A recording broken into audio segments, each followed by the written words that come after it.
Hello? Terry, it's Phil. Oh, hey, Phil. Yeah, I'm at Burgoyne. How you doing? Yeah, good. Listen, we need to do a new podcast. Oh, Phil, look, sorry, man. I told you. Look, I mean, it's not you. It's me and everything. The podcast was a great part of my life. No. We need to do a new one. The clause in our contracts has been activated. You don't mean... Yeah, I do. Hang on. Can you turn the music on? Are you telling me that Hulkenberg got a fucking podium? Yes, he did. I'm on my way. Oh, it's like we never died. If the Formula 1 film doesn't win an Oscar, nor should that. Welcome to For F1's Sake, where the part of Terry will be played in this episode by Brad Pitt. I will be eating in every scene. Just don't get him on a plane. Welcome to For F1's Sake, the F1 podcast concentrating on that wibbly bit on the side of the car. That's the main bit. It's the bit everyone should have been focusing on. You get a wibbly bit, and you get a wibbly bit, and you get a wibbly bit. Welcome to For F1's Sake. F1 movie says cheating equals good. What? Welcome to For F1's Sake. F1 movie says cheating... What the fuck? F1 movie says... I didn't write this. Welcome to For F1's Sake. F1 movie says cheating equals good. If you want to get ahead, cheat. And you'd even get a nice little well done from a real Formula 1 cheat. Welcome to For F1's Sake, the F1 podcast willing to overlook domestic abuse allegations as long as the cars are pretty. Not too many people have mentioned that in the build-up to this film, have they? The whole beating up his kids thing seems to have gone away. Did he? Yeah, have you not heard about that? There was a lawsuit and everything. Huh. What? Well, suddenly this doesn't feel like the best podcast to come back to. Welcome to For F1's Sake, the F1 podcast that has long been saying that someone needs to sort those curbs at Monza out. And now look what's happened. Absolute death trap, and have been for years. We've always said it. Listen to any of our episodes. Be like, somebody's going to go into the trees one day. We talk about it when it wasn't even the Monza race. Yeah. Now look. Poor old Damson Jam. Welcome to For Formula One's Sake, the podcast F1 deserves. I'm Ollie Pitt, and we're back for a special one-off look at F1 registered trademark, the movie. Yes, we'll be talking Sonny Hayes, Barry Damson, Xavier Bossman, these mean nothing to me, and all things Apex GP as we dissect the first efforts in a while to put Formula One on the silver screen. Silver screen, Silverstone. It all worked out rather nicely. Join us for discussions about cheating, engineering, flexible rules, and all manner of other crap in the podcast that you've forgotten even existed until it pops into your feed just now. Just like the old times. That's all to come.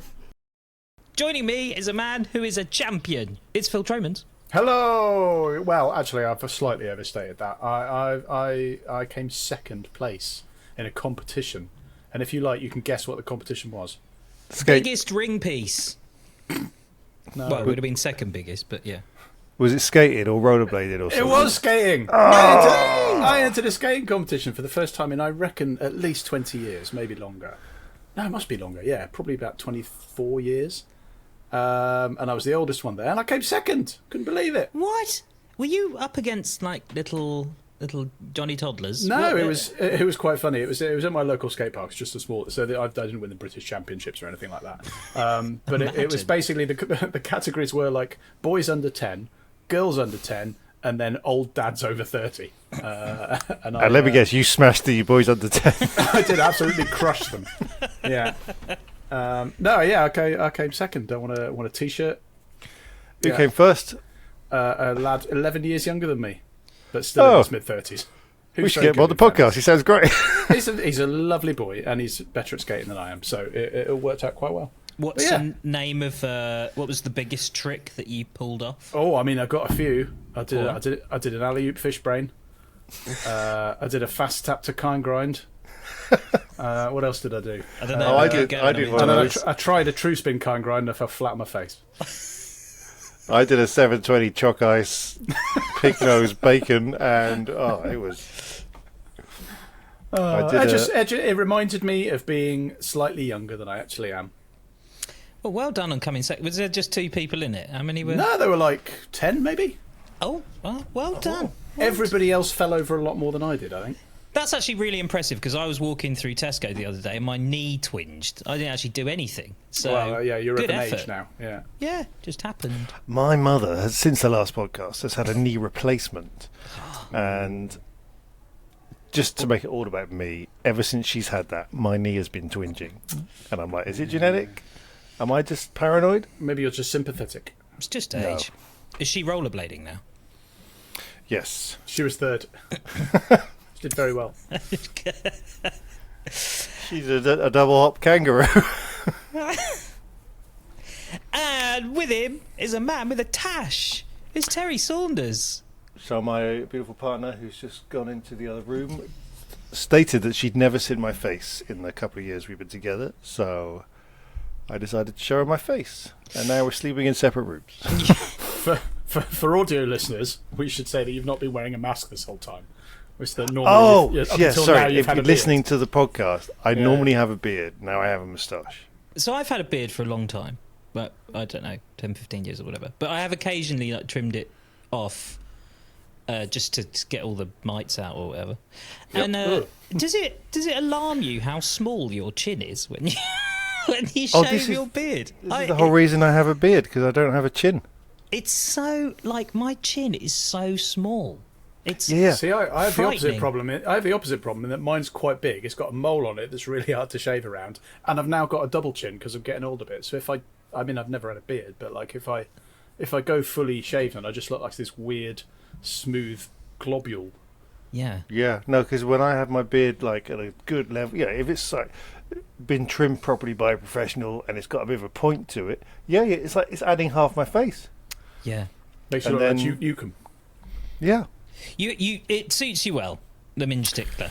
It's all right. It's good. I just look very Australian. That's the only thing I don't like. No. Look to the side. Oh yeah, no. Oh, yeah. Oh, actually, My you favourite could. driver's Oscar Piastri, mate.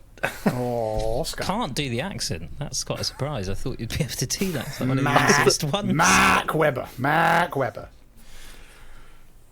Everyone needs a trigger phrase for their accents. Mark Webber. Yeah. Don't say it 3 times when it appear behind you.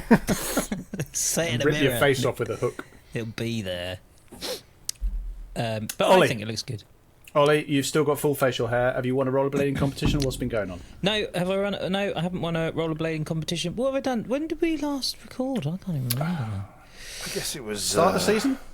End of the season? Was it start? No, it of was the season? start. It was the We start of the started season off where we and came then in going, just- we're not going to do anything. We were like, Goodbye. well, there's too many races. I don't even remember. It was 12 What's races the ago. most interesting thing I've done? Wow, that's depressing, isn't it? When you can't think Yeah. about the most interesting thing you've done. Oh, I've been sailing a lot. Is Oh, that was pretty interesting. All right, Rod Stewart. Yeah. Home again? Across the sea? Yeah. No, not quite. Stormy he looked waters? a bit ropey at Glastonbury, didn't he? But no, I've been sailing a lot. Not my boat. I don't have a boat. Don't have the kind of money for a boat. You've been But stealing it's boats, is what you're saying. My partner's dad's boat. But I do know how to sail boats, which is why I have to help him sail the boat. How do you know how to sail boats? Well, you see, Phil, about 10 years ago, I did my day skipper, they call it, which means you learn how to sail a boat. I love Isn't that song. That's the Beatles song, yeah.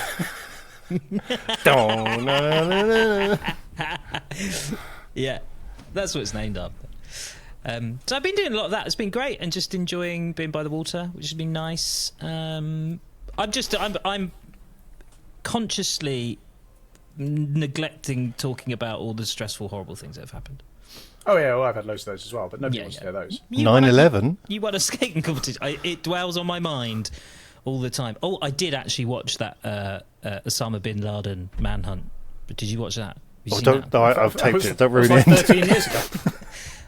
I know, but they go through it, the documentary, and then you have all these very serious Americans sitting down and going, "Oh yeah, so we were behind the scenes and we." I can't say what they said. I can't remember. It was We good. shot him in the face. Threw him off a boat. Basically, yeah, it was the guy that shot him in the face. Yeah. So I've been sailing and watching that. So you've been sailing and remembering how they buried Osama bin Laden at sea. Yeah, That's gonna fuck you up. had some good reenactments. How are your kids? Well, here we are again, gathered to discuss the movie event of the summer. F1, registered trademark, the movie! Made for a budget of lots and shot over a period of ages, the movie tells the story of Sonny Hayes, who 30 years after graduating from the Camel Top Gun Racing School is assigned back to where it all began and tasked with training up a bunch of talented but inexperienced rookie pilots in order to complete a special mission. But who's that? Why, it's the son of the teammate he killed when he crashed at Jerez. Oh, Goose, how we miss you. Pretty much sums it up, I think. That was the plot, wasn't it? Kind of, except... So, we should clarify. So, Ollie, you haven't seen the film. I haven't seen it, and you're about to spoil it for me. That's Yes. basically I what's gonna mean, happen. we're not going to spoil it. Yeah, spoilers. Spoilers. spoil It's it. impossible to spoil this film because it's the plot is exactly what you would expect it to be. Okay. Well, The I mean, most- should we start with that? We've not planned this bit. Should we start with Ollie seeing if he can guess what the plot of the film is? In broad Oh, strokes? yeah. Well, I've just read it out. I think... we slightly hammed it up on that, but to make obvious references to Top Gun. But Okay. what do you think happens? Sonny Hayes. Oh, well, is the pilot. he comes back. He's old. He obviously then goes on to win the championship. That's bad. I mean, not quite, but I'm not a million miles off. You've done that thing where you go, how much do you reckon this costs? And then you know that it's really 10, but it should be 3. And then the person guesses 100, and you're like, oh. No, it's 10. Spoilers, he doesn't win the championship because that would be unbelievable. Oh, okay. Yeah, but It'd that's be about as believable as somebody getting a podium in a Sauber. not all films have to be believable. That's why things like fucking Transformers exist. Like, I've not seen that one. Fucking Transformers. you should watch it. Well, Terry's got a podcast about metal on metal action. It is amazing. Ooh, you need a lot Hot of rod. lube. It's very Putting oily. the bum in Bumblebee. Well, I will say for the start of this film, it was a bit more interesting for me because I went with a couple of friends, and we were watching the trailers before the film.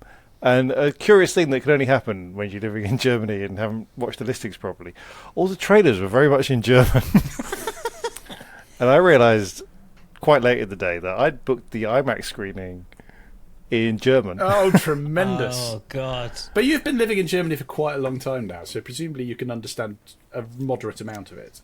I'm pretty sure that if we'd have stayed in the screening, I would have You understood the didn't incredibly simple script. You No, didn't but say, then this gets more German. Unser Auto ist schlecht. So we go Meine Bremsen. we go back out to like the foyer, and we're like, sorry, we're stupid. We thought this was the original voice, not the overdub version. What's And they're like you're some sort of movie ponce. Yeah, Actually, it's I like- prefer the original subtitled version. And so then she's like, oh, so this screening started at 9, and she's like, oh, the next screening's at like 10:30, and I'm like, I'm not going to fucking stay around for an hour and a half just to watch this shit. And then we look at the listings, and there's a screening It was that on started. the poster. We look at the listing, and there was a screening that started 15 minutes before the one we just went into that was in English. So we just said, oh, can we go to that? And she's like, yeah, but you've booked for the IMAX. This is just the regular. And I'm like, I don't care. So then we're just like, okay, let's just walk in. And she's like, wait. And he goes very German. He's like, I must ask my manager. So she goes back in the back, and she comes back and goes, oh yeah, we can refund your tickets, and you can buy new tickets for this film that's already started. And I'm like, isn't Just it like let the me same in. price? Yeah, couldn't it? Wouldn't it be cheaper? Surely I know. they've lost money by doing that. I know. So then eventually we go in, and we've ended up because the reason I'm telling this story is I believe the opening scene of the film at the Daytona, is quite good. Is that Yeah, correct? there's some highly unrealistic racing driving, but Great, the 'cause- actual footage itself is quite good. Missed that entirely. Okay. Yeah, Came in. It was pretty good. If you accept the fact that the guy going flat out in a straight line is somehow much slower than the guy going weaving around behind and trying to find a way past. I mean, you know, it was silly, but it sort of it set things up for what All right, was to come. Piastri. Oscar. That's the nearest that film's getting to an Oscar. But, no. Actually, he wasn't in it, was he? Was he in it? He must have been. I don't think he was I don't born when remember they were seeing making him. it. What was Brad Pitt's overdub voice like? I didn't get. No, we did. I didn't get to see Oh, any of the okay. German. No, we left before Oh. because. Hello. Just the cars making German sounds. Hey, this is, Yeah, vroom, yeah. Yeah, you're that taking would the be piss good. out of the country that I tolerate. It would be good if overdub movies had to do all the sound effects as well. It's like, no. Hallo. It's like, Ich heiße Sonny Hayes. Hast du einen Sitz für mich? Every time he gets in the car goes, ah. Ich bin so schnell. Anyway, yeah. So yeah, Sonny Hayes. He's a jobbing gun. He's a hired gun, but in automotive terms, he's swanned up. He's doing the Daytona 24-hour. He does a bit. He gives it to some other driver and says, "If you don't fucking bring it home in first where I've just put it, I'll beat the shit out of you," or something along those lines. And then the other driver goes on and they win the 24 hours of Daytona, and he's like, that's what I do. And then he swans off, and then the first absolutely fucking howler of the film, in my opinion, occurs when they said, he's like, he basically turns up on the podium and then he kind of fucks off while they're all still celebrating, and they're like, "Don't you even want the watch?" Because you get a watch for winning the 24 hours of Daytona, a very expensive Rolex Daytona. He says, "No, I just want my check for taking part." And the check is something for like $5,000. The watch you get for winning Daytona is worth at least 50 grand. So immediately Sonny Hayes outs himself as a complete imbecile. Or just someone who makes very bad business decisions. Well, that's true, I'm 'cause starting to warm to him. There is that, because he's living in a caravan, which suggests that maybe he's not done as well out of his racing career as perhaps he could have done. Is it based on anyone? This? Well, loosely. Nico Hulkenberg. As of Silverstone of the weekend, there is an element of Nico Hulkenberg, but we later discover that he, basically back in the it's got to be like early 90s, late 80s, he was the hotshot at Camel Lotus, and he had a massive accident that bears a striking resemblance to that suffered by Martin Donnelly. So striking that wasn't it the actual footage of the actual aftermath in the I actual think they film? basically just traced the original footage and stuck Brad Pitt's foot on it. Yeah, because there's the thing where basically for those of you who maybe weren't around, 40 odd years ago, there was an up and coming racing driver called Martin Donnelly, who had a fucker of an accident at Jerez, in which his car literally split in half, and there was literally footage of him just lying on the track with his leg at a horrible angle, and he was very badly injured and he never raced again. But Brad Pitt, he's got scars, but maybe he could race again. He didn't race in F1 again, but he raced at Daytona and some other stuff. And maybe, just maybe. Oh, sorry, I cutted you there. No, that's all right. I was just saying maybe, just maybe. I didn't know where to go Maybe, with that. just maybe. No, because I was going to say, because that for kids, if any kids listen to this, I'm sure you're not, because you don't know who we are, but now that you can watch a crash 100 times on Twitter or whatever, and YouTube and all the rest of it, or what these things are called, in 1990, whatever it was, I had the Autocourse Annual, or one of those big books at the end of the year, and it had like a big photo of the aftermath of this crash. And because it was the 80s or early 90s, that was like all the pictures you saw of the crash. It was just this one photo. So I remember like studying this photo, trying to work out the forces involved to mean that his foot's sticking out this way and something. It's weird. Half the car's over there. Half the car isn't even in the shot. Yeah, and you're trying like an air crash investigator. You're trying to work out which It way was is an up. aircraft. It was an air crash of a crash. It was a big old one. So that's. I mean, we kind of find that out later, but. So wait, Phil. So if it's based on Martin Donnelly, that means it would be believable for Martin Donnelly to have jumped into a car this weekend at a Grand Prix. Let's get to that, because we're basically going to talk you through the whole plot here, Ollie. So apologies for this. That's fine. It sounds like I'm not going to go and see it anyway. So his teammate from the 90s, Ruben Cervantes, played by Javier Bardem, comes swanning in, goes, "Oh, you..." Well, they pretend not to know each other in the way that they do in movies, where he sits next to him and just always goes, fun. "Oh, you're a prick. Oh, they're going to fight. Oh, no, it turns out they're best mates." And then they hug. And he says, "Oh, I bought a racing team and it's shite and I'm about to get fired from my own racing team somehow because of corporations or something. I'll tell you what I need. I need a Script is driver." amazing. It's banging. It's a banging script. It must have taken him 2 or 3 days to put this together. Amazing. They thought, "We've got the script done right, now let's focus on everything else." And so he says, "I need a driver," and he says, "I don't want to drive for you," and he says, "Go on," and he goes, "Oh, all right then." Which is why I walk into the cinema and go, "Did I miss something? Is this the English version?" And so they decide to get this this guy who once was quite good, much like Johnny Herbert before he had his accident, but then hadn't driven a Formula One car in 35 years, and they were like, "I know who can bring our utter shitbox an F1 car to glory again. This guy." So. But he's old. He can't drive. He is old. He's in his 60s. Well, yeah. He's so unbelievable. The thing is, he looks good for it, but he is in his 60s. He's Brad Pitt. But, I mean, obviously this film, Brad Pitt helped this film get made and become the juggernaut it is. He got paid $30 million for this movie. I mean, I'd do it for that, to be fair. Yeah.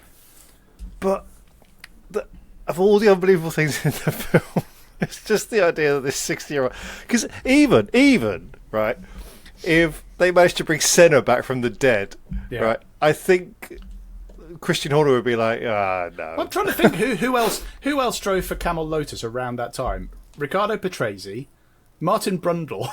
Imagine Martin Brundle. They should have done it with They should have done it with Martin Brundle, where he's in the comms box and they're just like, "We need a driver," and Martin's like, "You know that bit ages ago where he ran to the spare car after his crash in Australia about 30 years ago."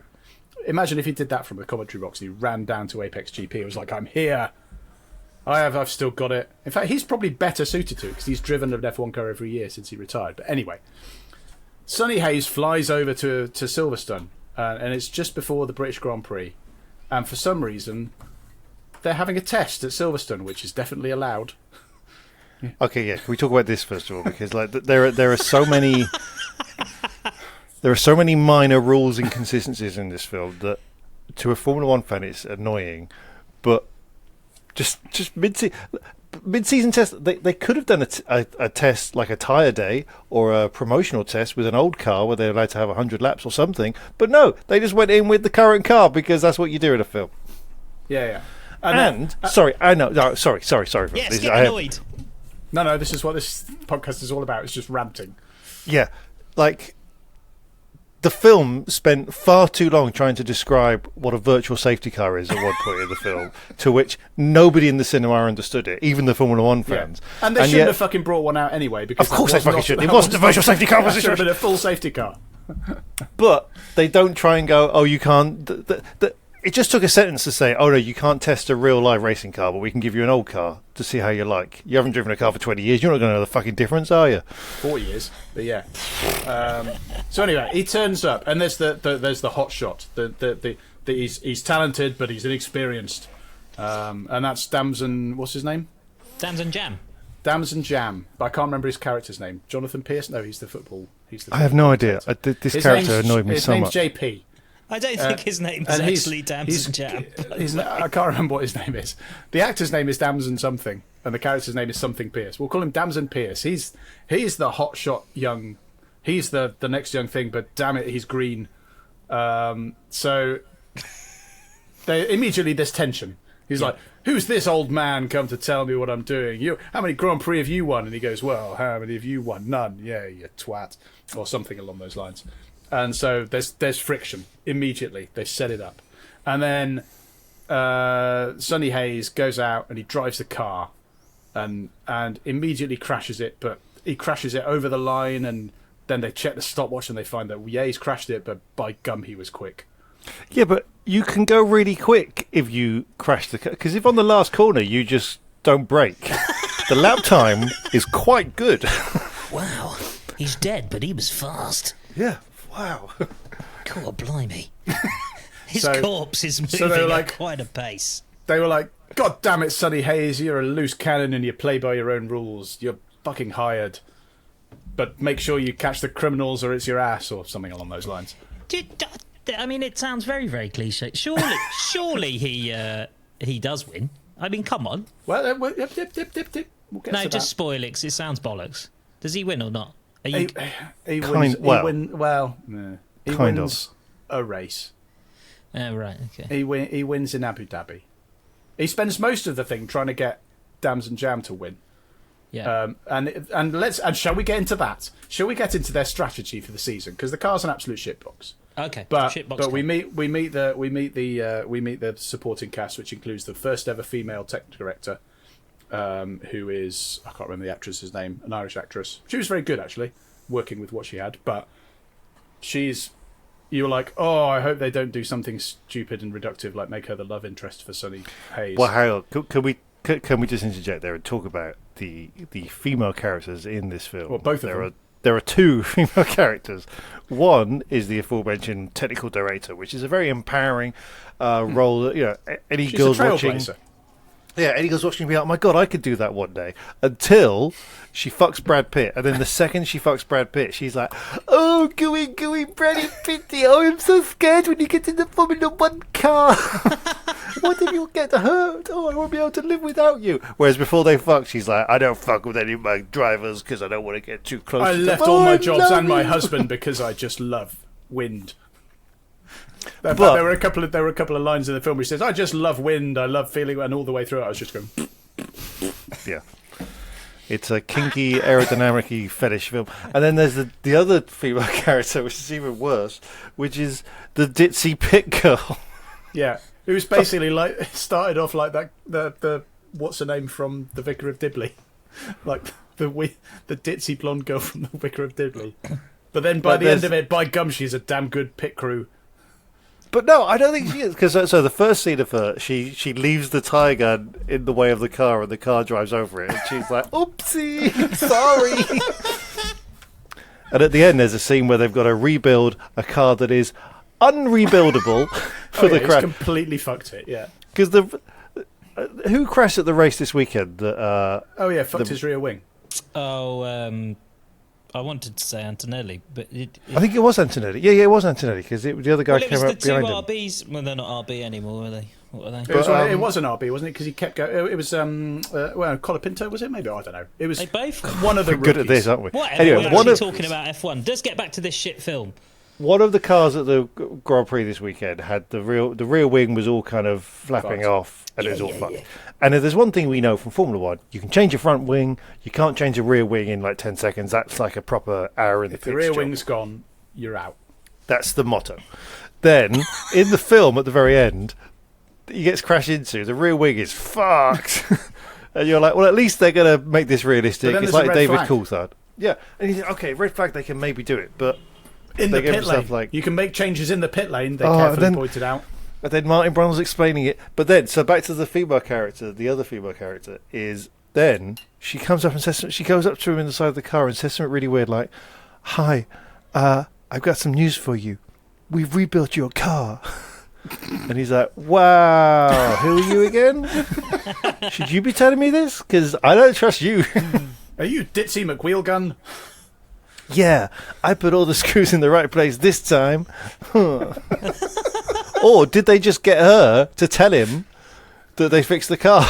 Like, you So don't was- fucking was- touch it. Was this like a badass empowering moment? Was it I set think up it like, was- she did they set it up in a way it was like, no, I've just rebuilt your car. Yeah, I think it was meant supposed to be. like a little tiny redemption arc in a bigger redemption Oh, I arc. see. Yeah. Okay, you underestimated me because I dropped that gun in front of the car, but actually, But actually, I'm a damn just fine rebuilt mechanic. it just with a Yeah, penknife. Fucking Yeah, fix, mate. I just looked at it funny and it rebuilt itself. Imagine though if it panned across and it was still a fucking shit heap,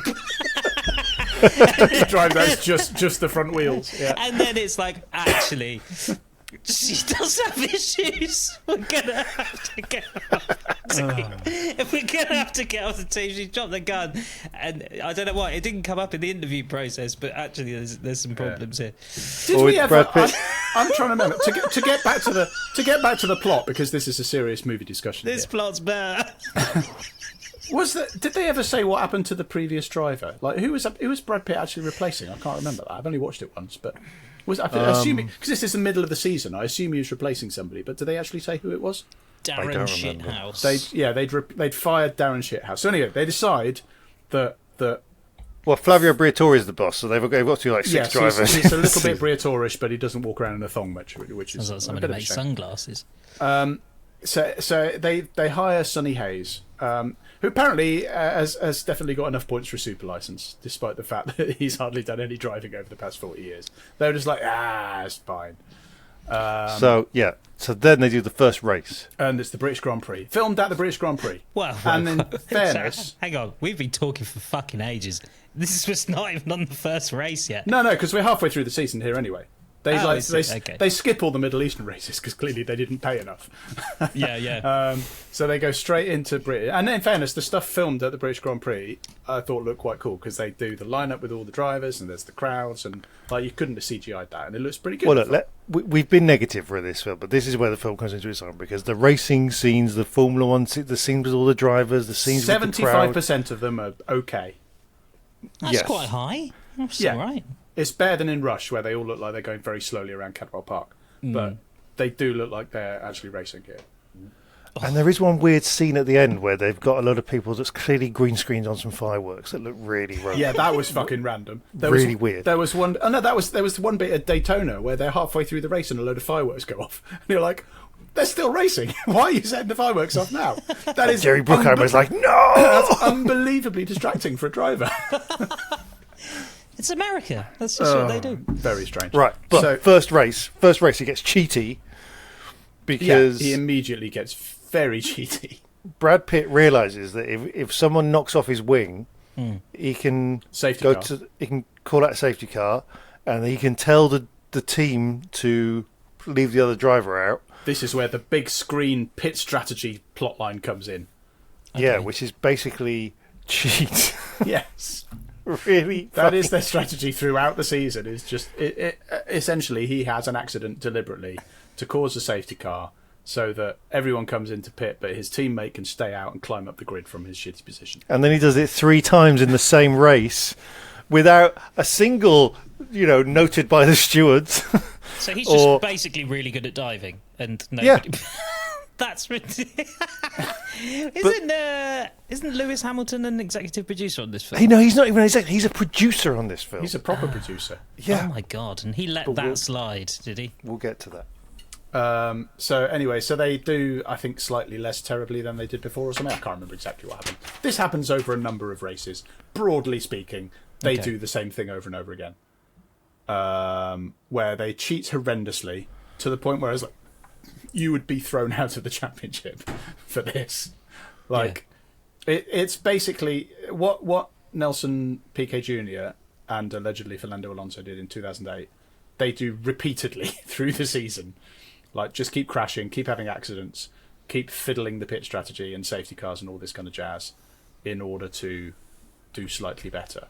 Until... Wait. I need to interject here. Yeah, okay. Because there's an Easter egg at this moment. Delicious. On that first race, when he's been doing a Piquet Jr. and crashing a lot. In the press conference bit after, Alonso comes up and congratulates Brad Pitt. And that's the only interaction I think it's the only interaction in the whole film where he really interacts with another real life driver is after he's done a Singapore 2008. Fernando Alonso comes up and goes, "You did good today." And I'm like, no fucking way. How did that sound when Fernando Alonso said that? Oh, yes, please. You did good today, Jeffrey. What? I don't know. It's been a while. It's worse than your Australian. You did good today. He sounds drunk. Probably. So yeah, sorry, that was that.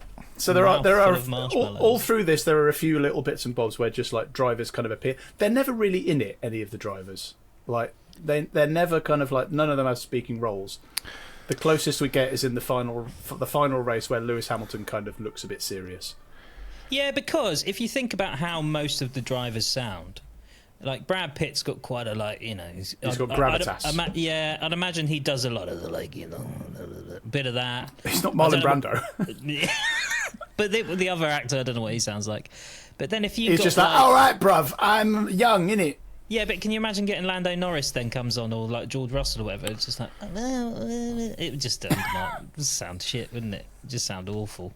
No, that's true. It would be a bit weird. So they're not really in it. There are a few principals that appear in there. There's one point where the team principal, Javier Briatore, is basically going, yeah, actually, no, it's not him, is it? No, it is. It's that guy from that thing. I can't remember who he is. Have you about them? There's the owner. No, he's the owner, and then there's the team principal, who's another guy who was in something, and I forget what it was. Anyway, Team principal. there is a team principal's press conference. Film 89 with Barry Norman. It is very similar. There's a bit where he's in a press conference with Zach Brown and Fred Vasseur, and Brown and Vasseur do some acting. It's bad. Kasper Molinski. That's the guy. Kim Bodnia. Yeah, he's in something or other. Something to do with... Isn't he? He's in Killing Eve, is it? Killing Eve, yes. He's the spy fixer handler. man. Yeah, he's the handler. Yeah. Anyway, so he's in it, and you keep thinking, well, maybe he's just going to kill them all. But yeah, so then right at the end, we're jumping ahead here, but right at the end, Toto Wolff comes out and goes, "If you would ever like to drive for my team, I would be happy to have you on my team." Can I just come in here and just talk about something from the weekend, just very, very briefly, only because you mentioned Toto Wolff. Why is Toto Wolff wearing a flat cap like a farmer? England? British Grand Prix? I think he looked like a farmer from the Midlands. You've just answered your own question. Yes, but he went from... It was a race in the Midlands. He wore the traditional outfit. I think what we're discovering is that when Lewis Hamilton was out of the team, he also brought an element of style to everyone that worked with him. Apart from when they did that anniversary thing and they all dressed up as the 30s or whatever it was. Yeah. In my head, Toto Wolff lives in a timber-framed, beautiful architectural glass box house thing, right? Wears crisp white iron shirts, is very stylish, has a sports car. Then one day he's like, "I'm going to leave the house. I'm going to put a fucking flat cap on." Like, what is he doing? Yeah. No, he lives in a cottage in Bromsgrove. Just hops on his John Deere and quad bike. Sails into... Yeah, exactly. Yeah. It was hilarious. Anyway, sorry, back to the film. So anyway, there's some races. Some races happen, there's some action, they do a lot of cheating, and they get slightly less terrible. But then there's a breakthrough. Mm-hmm. And it comes from the first female technical director in Formula One history, who discovers she spends a lot of time in wind tunnels and on her computer. She loves wind. She loves wind. Yeah. And eventually... But there was no talk about the restrictions on wind tunnel hours. Sorry, just had to say that. There was none of that. I was saying that to everyone in my row. They have their own wind tunnel. At their HQ, which we should say bears more than a passing resemblance to the McLaren Technical Centre, by which I mean it was filmed at the McLaren Technical Centre. Do you mean the McLaren Technical Centre where when they're having the meetings in the office, there's a fucking McLaren next to them? Yes, exactly that. There's literally a McLaren on the wall, like an actual, I don't know, like an MP4 or something. Like, and then I was in the office. Because then I was starting to get a bit meta then, because I was then thinking, so in this world, in this universe, yeah, McLaren are a real team. But somehow, and they're winning, they're doing well in the races. But somehow, this other team have squatted in their factory. No, it's a separate thing. It's the Apex GP Technical Centre with McLarens in it. I was thinking all the way through this, like either Norman Foster's going to sue somebody, or he absolutely phoned it in when he made the Apex GP. Do you think Norman Foster's just made the same building 20 times? That's what I wonder. Don't invite anyone else to the office.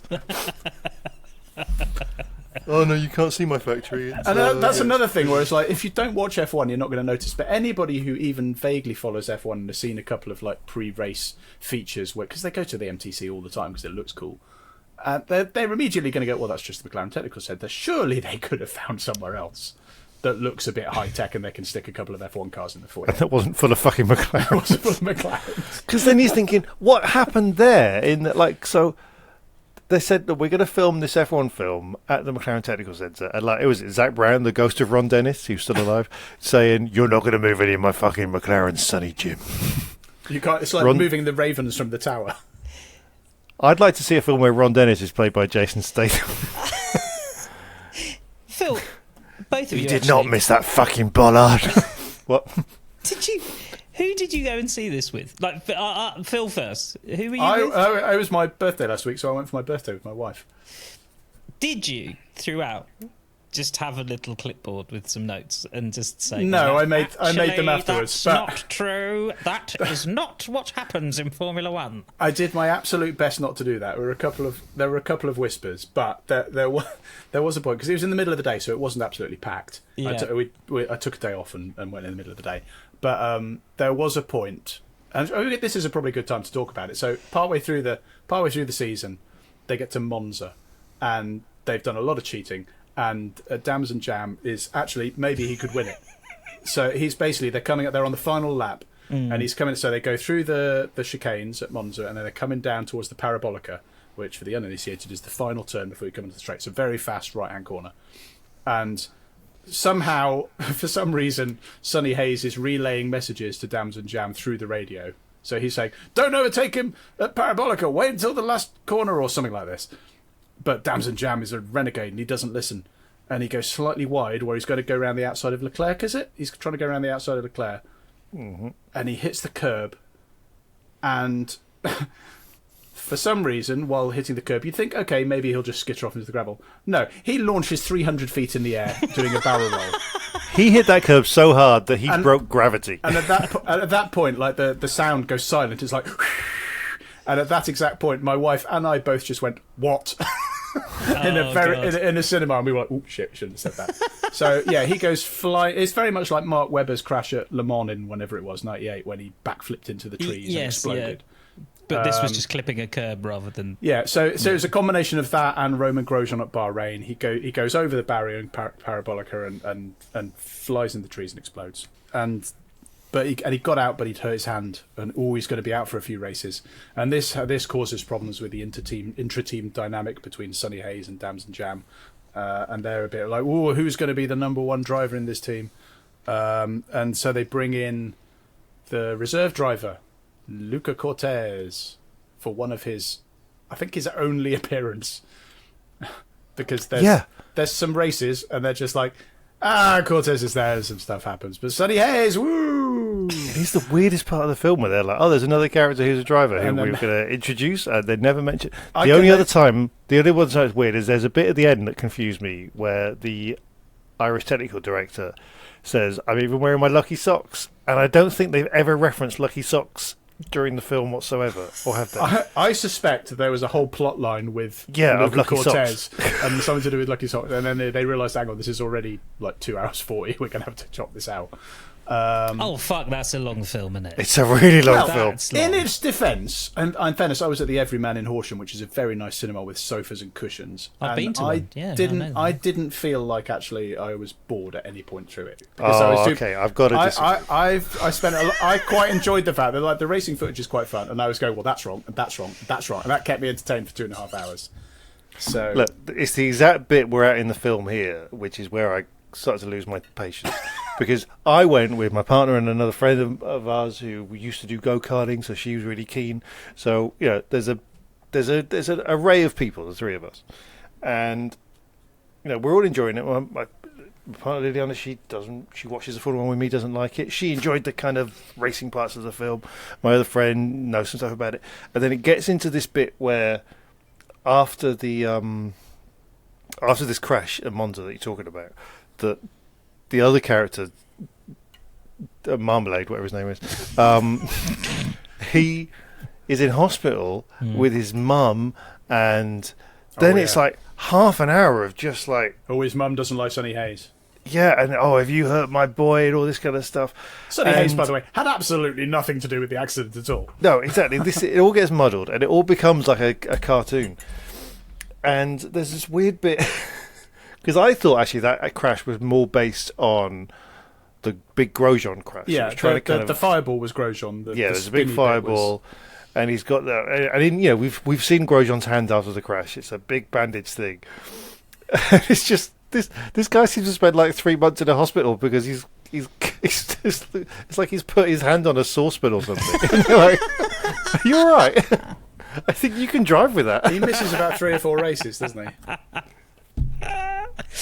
That's amazing. And then some more races happen, and meanwhile Brad Pitt, it's Vegas, isn't it? Brad Pitt and Irish technical director get it on, and she turns into a giggly schoolgirl for some reason.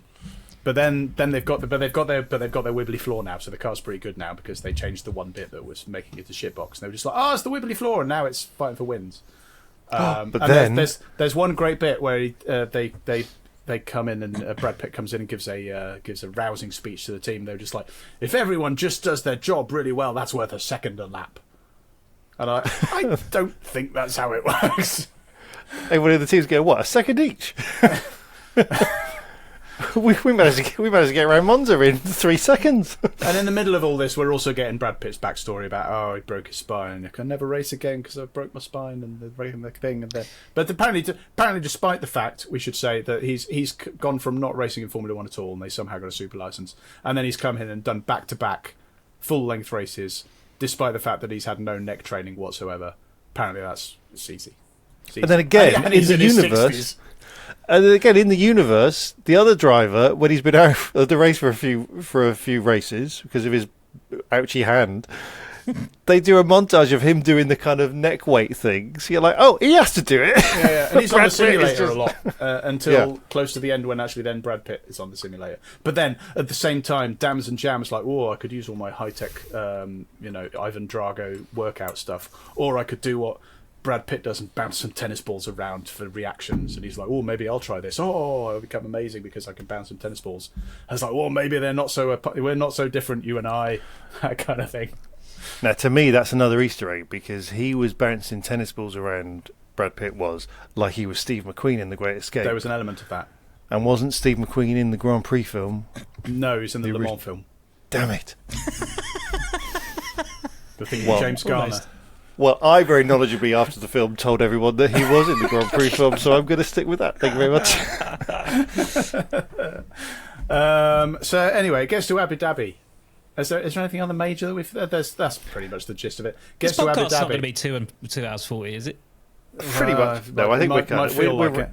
No, they get to Abu Dhabi, and basically the whole gist of this thing is like, if they don't win a race, they're going to lose the team. And there's a guy who you think, oh, maybe he's a good guy, and then it's, well, maybe he's not a good guy who actually wants the team to fail so he can buy the team and bring in some this new whole drivers. plot was pissing me off no end. Like, there was so much going on in the film. You don't need some weird like Marvel villain character to be going, like a sort of weaselly British bloke going, oh, I hope you don't lose the but then he comes to Brad Pitt and he says, oh, if you fuck it all up, then I'll give you a load of money. In the 3rd round, you go down, or something like that. And then Brad Pitt's just like, fuck you, I'm going to drive really well. And the guy's like, oh, you can drive really well, but you're still going to lose because the car's shit. And then he leaks some shit. He photocopies some stuff from Ferrari and a newsagent in Woking and sends it in to the FIA and says, oh, look, they're probably cheating. And rather than just actually investigating whether the case is that, well, somebody that we don't know has sent this stuff in anonymously. So what we're going to do is we're not going to allow you to use any of your upgrades, which I don't think would ever happen. No, and also, and then they're not allowed to use any of their upgrades. They're all complaining, oh my god, the car's going to be a shitbox again because the wibbly bit isn't on the car. Oh no. And then they qualify 4th. Which makes me wonder what the fuck they were doing for the rest of the season if the car was good enough without the wibbly bit. Anyway, then they come to the last race, and I can't really remember what happens. There's some driving. No, I tell you what happens in the last fucking race is old Sonny, old Idris Jam is second to Lewis Hamilton, and Brad Pitt's behind him. So old Marmalade takes Lewis Hamilton out so that Brad Pitt can win his fucking first ever race. And I'm like, hang on, isn't Lewis Hamilton producing this for? Who's signing off on? Brad Pitt wins the race by taking out Lewis Hamilton. Abu fucking Dhabi. It's like, Jesus Christ. It's called motor racing, Terry. I think you'll find I'm the Aussie, mate. I guess in his head he was like, well, I'm unbeatable, so the only way you're going to beat me is by taking me off the track. So that's okay, I'll let that go in the film. And couldn't have Brad Pitt overtaking Lewis Hamilton. That just would not be acceptable.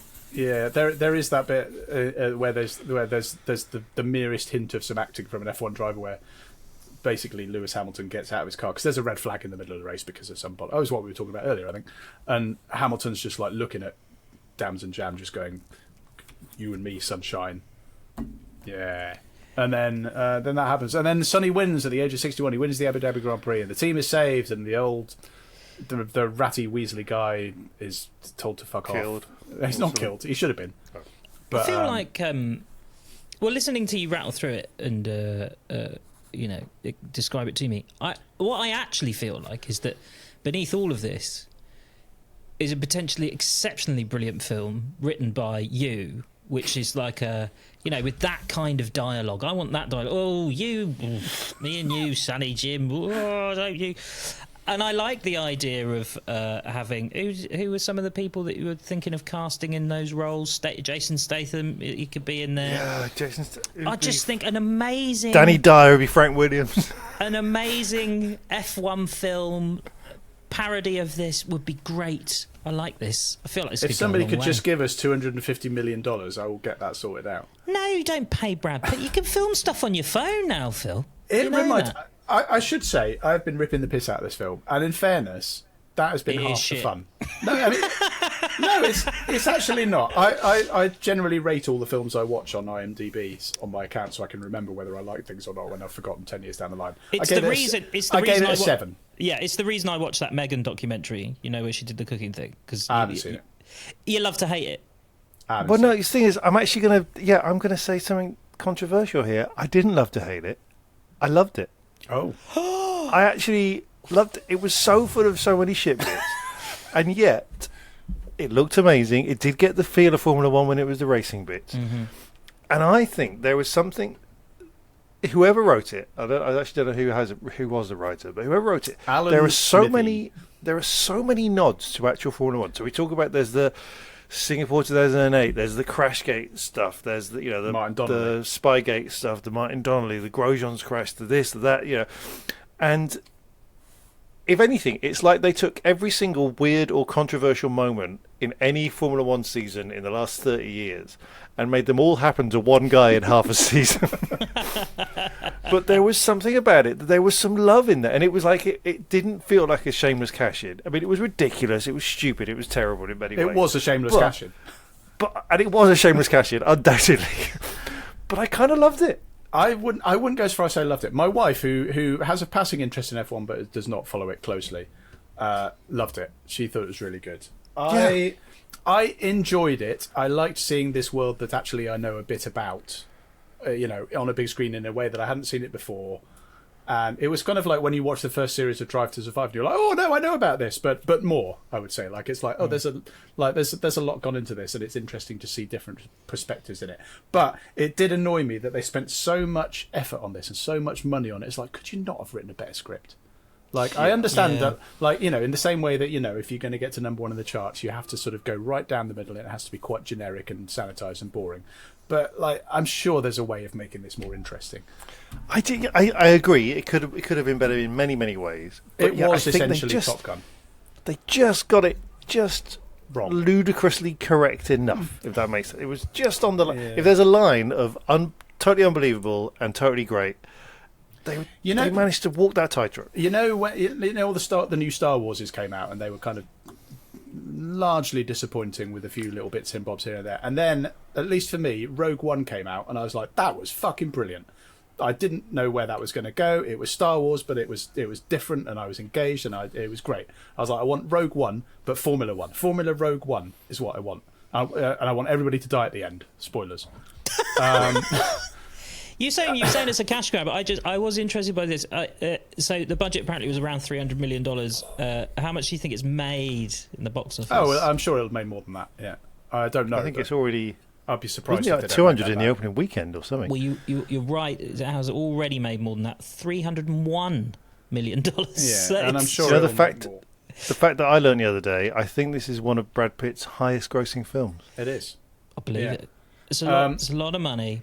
But isn't an F1 team about that? So actually, it's very hard to make money in Formula One. So yes. Well, actually, the money thing is a good point, because there are two bits, and there's one bit of the film that really did piss me off, and it's totally unbelievable, and that's the fact that Brad Pitt's character never wears any sponsor gear throughout the entire thing. He's just always in like a jumper or like a cashmere sweater or something. Oh yeah, all the press conferences, he's not in team kit, is he? Yeah, and I'm like, nobody in Formula One Go on. Also, he races in his fucking camel boots. It's like, there's no way that those pass modern fireproof regulations. And There's a lot. He thing wears jewellery inside his fireproofs. It's like, that's not allowed. Not allowed. And he's old. And the team in the fictional Apex GP team is sponsored by Expensify. Oh yeah, no, they do have some real sponsors. Yeah, yeah, and they're a real company. Yeah, so they're all real companies. But that's a head fuck. Because I'm not just saying that they're using real companies on the advertising hoarding and everything. They've got the main sponsor. They've got naming rights of the team, so it's called the Expensify Apex GP F1 team. And I'm like, how much do you pay to get the naming rights to a fictional team? I mean, when you're raising money for a movie, that seems a pretty good way of doing it. When I went in, when they had the adverts before the film at the cinema, not in German at my cinema, there was an advert for IWC watches, like proud sponsor of Expensify Apex GP. Like, we haven't even seen the film yet. We know this team's not real. Wow.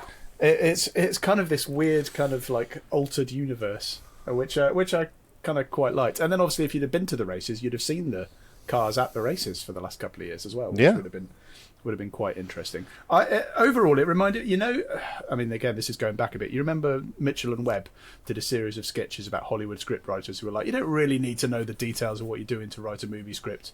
And they had like a cricket movie where Manchester United played the West Indies to win the Ashes European Championship or something like that. It reminded me of that. Yeah. Of like, we've got the general gist of it. We'll just write a script and it'll be fine. But I still quite enjoyed it. I've got a few more little nitpicky things to discuss. Should we just rattle through some of them? Yeah, just rattle through. Go on. Throughout the movie, there's a lot of really good shots of the cars. Like they did a mix of. They had cars made up to look like real F1 cars driving around on the track, including at the start of some actual races. Like the race would start and they'd carry on and they'd just go off the track. And then they had some in-car stuff where they very nicely, I'd say, CGI'd the Apex GP stuff. So it looked, even though you were in a Sauber or whatever, it looked like you were in an Apex car. But then there were also some shots where they're going around the corner and like they make a big feature of the fact that the exhausts are spitting fire. It's like, it's only the F2 cars that spit fire. The F1 cars don't spit fire. And they used F2 cars with F1 body kits on them. And that annoyed me. That was another. You can imagine someone having a tricky conversation with the director going, I love these flaming things at the back. It's like, we can't use that. Don't. No, keep it in. And another thing, when Brad Pitt gets fired at one point because he's a loose cannon and I can't have you on my team anymore. Give me your gun and your badge, and then he's out for a bit, and they go to the next race, and they've got Luca Cortez, the reserve drivers, come back in, and then literally in the race, Brad Pitt turns up again and says, "I'm going to race," and they're like, "Yeah, okay, fine." And apparently, it's absolutely fine if one driver has done practice and qualifying, then another driver can just get in and do the race. That was fine. That was stupid. Commentators cannot act. Oh bless! I mean, who was it? It was David Croft and Martin Brundle. Throughout. I mean, I thought Crofty actually was the least shit of the lot of them, but there was an awful lot of people that, it's like in Drive to Survive, you can tell which were the real bits and which were the bits where and away we go and look at the back of the field where Damson Idris has just made up 2 places. It's like, no, that's not how it works. They're focusing on the front and they just don't read it in a believable fashion. Yeah, I agree. It was very off-putting, especially and now the bit where they all teams have to use 3 types of tyres during a race. Yeah. Look, he's got DRS. It's like, no, he doesn't have DRS. There's nobody in front of him. Why has he got DRS? Why have both cars got DRS? Also, it's lap 1. Why is there DRS? Stuff like that was a bit annoying. A lot of holes. Was Ted Kravitz, was he in it? No. There's no Ted Kravitz at all, which is... I like Ted Kravitz. In his shorts, just... What they should have done is over the credits just have like 25 minutes of Ted Kravitz just idly walking around talking about the film with the cameraman. Yeah, that would be amazing. They missed the trick there. I mean, overall, yeah, I gave it 7 out of 10. If you in any way interested in F1, I think you should watch it. Whoa. No film ever has been rated out of 10 ever. It's stars. All right, 7 stars out of 10. 4 stars. Out of 5. It's out of 5. I'm giving it 4 out of 5 stars. 4 out of 5 stars. And Phil? 3.5 stars. There we go. Good. Yeah, it's definitely worth watching. I wish it had been better, and there was a lot of stuff that made me go, "Oh, for fuck's sake!" But it's an F1 movie, and it was. And is it the best F1 movie? Yes. It might. I mean, there's not many to choose from. They're all shit. There's They're this all one. shit. There's Rush, which was okay, but the racing Shit. action wasn't great. I mean, it was all right. The script in this is better than the script in Rush. Yeah, maybe. And then the story in Rush is better because it's real, but Yeah, the yeah. script was bad. Then there's Grand Prix from the 60s where the racing footage is great, but the rest of the film is very unremarkable. But yeah, it's a Grand Prix for the modern age. I love Are it. you going to go and see it? Nah, I feel like I've seen it now. Well, if you've got Apple TV, it'll be on Apple. Yeah, I'll I'll be see up it when in it comes Apple out. TV in like When 3 it comes weeks, out, yeah. when it comes out on Apple, I'll try and get a 7-day free trial and I'll try and watch it. That's literally what we did to watch Ted Lasso. So yeah, I think that's fun. I'm absolutely looking forward to the screenplay that you're both going to write, which is going to be a parody of that. I cannot wait. I think we should try and get the money coming in for that. When there's there's anything we've F1 proved over the cinematic universe. If there's anything we've proved over the last 10 years is that anything F1 related that we need to get money out of, we're very good at it. This is true. Talk to which, buy us a pint. Is that still on? Is that still open? Have we deactivated it? I don't know. Well, we'll come to that because actually we have a very, very special treat, which I didn't realise because I didn't read down the script enough. Because it's time for Terry's State of F1. Well, before you play the jingle, Yeah, go on. I've decided to mix the state of F1 and the standings as a kind of 6 month, half year report on this season of Formula One. Okay. Oh yeah, there's been a season, hasn't there? A real season. I know we haven't talked about Formula One, so here we go.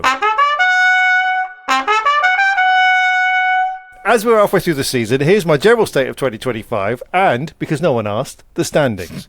So Oscar Piastri is leading the championship and everybody is always talking about how cool and calm he is. Even when he's livid at the end of the race, he goes, "Oh, I won't say anything or I'll get in trouble." This isn't someone who's cool and calm. This is someone who can't feel, a.k.a. a fucking psychopath. And then his teammate, we've got Lando Norris, we've got someone who can only feel. Everything is all about how good or bad he is. "I'm an idiot," he says as he screams into his helmet before bashing his head so hard against the halo that the airbag deploys. Sorry, I've not kept up with the latest rules. And then you've got the glory of Lewis Hamilton at Ferrari. And is it only me, but his fucking car looks depressed. Not the Ferrari or Leclerc, just whenever Hamilton's car whizzes into shot, it's like it's going, "Oh, I really thought it would be different this year, but it's the same. Oh, we're all idiots." George Russell has learned the same lesson about Formula 1 that I did playing on the PlayStation, which is just to pick a stupid strategy and floor it. It never fucking works. And Max Verstappen, do you know what? I don't mind him. Well, now he's I losing. don't know. I know. Now he's losing. I'm fine. Anyway, here's the standings. Right. Oscar Piastri can't feel. 2. Second place, Lando Norris can only feel.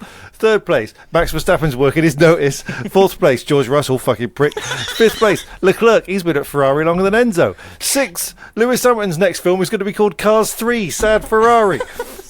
Looking at Kimi Antonelli is like masturbating to a Care Bear. Alexander Albon, he always sounds so sweet on the radio, doesn't he? "Oh, sorry, can you give me a pit stop?" All right, Nico Hulkenberg, go on, off your fuck now, you've had your fun, piss off. Esteban Ocon, nobody wants to be Esteban Ocon. Isaac Hadjar, I couldn't even pick him from a lineup, I've never seen his face. Lance Stroll, at least we can all have a laugh, can't we, mate? Pierre Gasly, Pierre Wiley, more like. Fernando Alonso is looking fat on the intro films. Carlos Sainz has spent half of this year wishing there was another appendix to fail. Liam Lawson, well done for keep going, you loser. Yuki Tsunoda has made Perez look shit, and himself also looking shit. 18th place, Oliver Bearman, unhairy boy more like. 19th, Gabriele Bortorella, whatever, I want to like him, but I don't know anything about him. 20th, Franco Colapinto, Argentinian inflation doesn't affect your score, does it? And in 21st place, Jack Doohan, you poor bastard. Super. I've not done that for a while. Oh. Have you watched the races this year? I've watched most of them. I've been watching on as much as I can on highlights, which has been very little because I don't have a subscription anymore. Some of them have been good.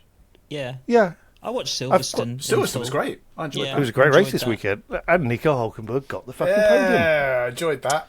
That was Well good. done. It's about as realistic as Sonny Hayes winning the Abu Dhabi Grand Prix, but sometimes they. It was stretch as the plot lines. realistic, but as I said to you on the set the other day, but as realistic like, basically, it is the plot from the Formula One that this old driver who was a has-been who had given up has got a final chance, except he's like 30 years younger than Brad Pitt.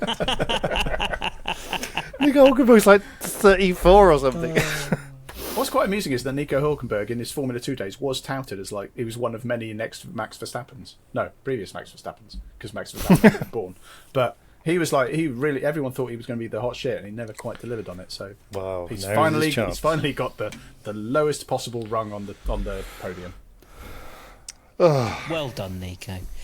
You can tell us how wrong we are. You can do so via social media. We're at For F1's Sake. Does anyone monitor this at all? On Instagram, Blue Sky, YouTube. We're still on Facebook as well. You can email us, wrong@ff1s.com. Again, I don't know how often that inbox is checked.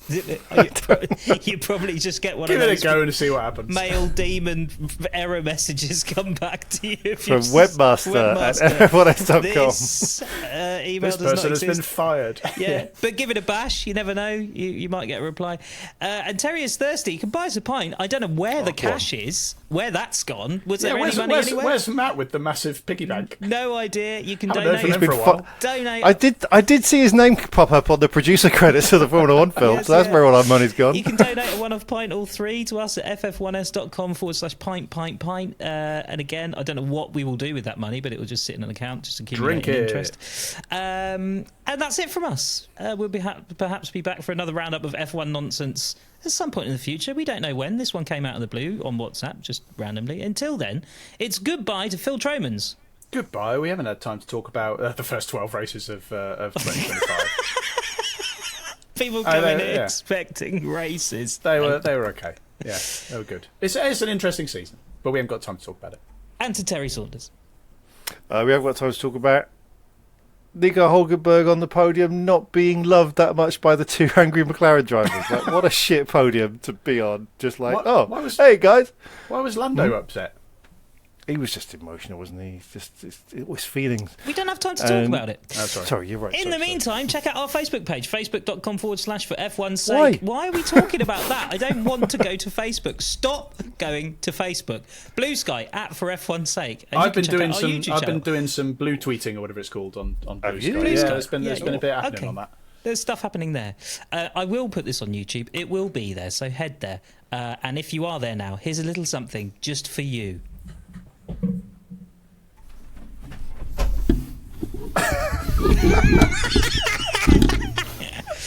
Ah, dear. Poppers. Terry, where can people buy merch? No, there's no merch. No, there's no one's way. buying any fucking merch. Who wants a Stoffel Van Dorn t-shirt? Yes, if you want to see a 501 error message or whatever it is, 404, go to ff1s.com/shop. Thanks for is listening. it not there anymore? I don't know. No idea. Is it? I don't know. I haven't checked. Fuck no. Someone check it. Let us know. Thank you for listening. I've been Ollie Peart. Goodbye. Bye. Bye.